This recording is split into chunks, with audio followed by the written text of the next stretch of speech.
की है तो सजा तो भुगतनी ही पड़ेगी। कपालिका उन दोनों का गला पकड़ती है और हवा में उड़ते हुए उन्हें खाई के नीचे फेंकने जा ही रही होती है कि तभी अंधा नवीन बैग में रखे बचे हुए समोसे और कचौरियां जैसे तैसे निकालता है और वो कपालिका को चिल्लाते हुए कहता है, कपालिका, कपालिका छोड़ दो उन्हें, ये देखो हम तुम्हें समोसे और कचौरियां देंगे, छोड़ दो उन्हें।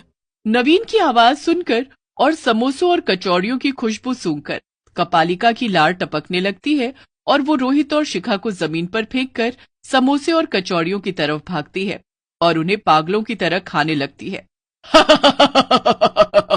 वाह वाह, क्या बात है। आह, आह, वाह वाह वाह वाह वाह। यही सही समय है रोहित, नवीन को अपने कंधे पर उठाओ और भागो यहाँ से। रोहित नवीन को अपने कंधे पर उठाकर शिखा के साथ वहां से भागने लगता है और भागते भागते वो दोनों रास्ता भटक जाते हैं और फिर से गांव में ही पहुंच जाते हैं। ओ नो, अब हे भगवान, अब हम क्या करें? हम तो फिर से गांव में ही लौट आए हैं। अब हमारे पास यहाँ रुकने के अलावा और कोई रास्ता नहीं है। शाम के 6 बज चुके हैं शिखा। शिखा और रोहित अपने साथ घटी हुई घटना के बारे में सरपंच और गांववासियों को बताते हैं। तभी एक गांववासी उन्हें एक थाली भरकर अच्छे अच्छे पकवान बनाकर देता है। ये लीजिए, ये मेरी घरवाली ने खाना बनाया है। ये थाली रात को सोने से पहले दरवाजे के बाहर रख देना, और हाँ, सुबह 6 बजने के बाद ही अपना दरवाजा खोलना। ठीक है, धन्यवाद भाई साहब। मैंने आप दोनों से कहा था कि उस चुड़ैल को खाना देते हुए जाना।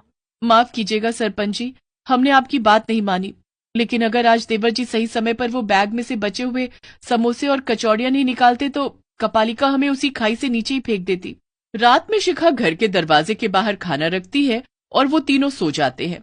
उनके पड़ोस में रहने वाले बिरजू के दरवाजे के बाहर रखा हुआ खाना एक सड़क का कुत्ता खा लेता है और जब कपालिका ये देखती है तो वो गुस्से में आग बबूला हो जाती है। ये क्या, इस बिरजू ने आज मेरे लिए खाना नहीं रखा, अब ये गया। खोल, दरवाजा खोल बिरजू, आज तूने मेरे लिए खाना क्यों नहीं रखा? लेकिन ऐसा कैसे हो सकता है? मैंने तो खाना रखा था। मेरा विश्वास करो कपालिका, मैंने खाना रखा था तुम्हारे लिए। झूठ मत बोल बिरजू के बच्चे, आज तो मैं तुझे नहीं छोड़ूंगी, नहीं छोड़ूंगी। चुड़ैल कपालिका की आवाज सुनकर शिखा और रोहित उठ जाते हैं और वो अपने घर की खिड़की से बिरजू के घर के बाहर हो रहे इस तमाशे को देखते हैं।